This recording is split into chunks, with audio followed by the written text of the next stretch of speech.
Today, we learn the important difference between forget doing and forget to do. These two phrases look similar but have completely different meanings, just like remember doing and remember to do. Understanding this difference will help you speak English more accurately. Forget to do means you were supposed to do something, but you did not actually do it. Forget doing means you did the action, but you cannot remember doing it. The infinitive form talks about future plans you forgot.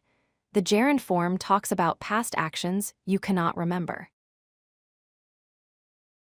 Listen carefully to I forgot to lock the door. This means the door is not locked because I forgot to lock it.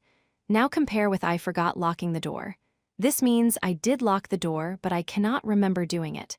The action either happened or it did not happen. Forget to do always means the action was planned but never happened. You needed to do something important, but your memory failed you. Forget doing means the opposite. The action already happened in the past, but you have no memory of it happening. Time makes all the difference. I forgot to feed the cat means the cat is hungry right now because I did not feed it. I forgot calling my mom means I actually called her but cannot remember making that phone call. Always ask yourself, did the action happen or not? That is the key question. She forgot to buy milk means there is no milk in the refrigerator right now. He forgot sending the email means the email was sent successfully, but he cannot remember doing it.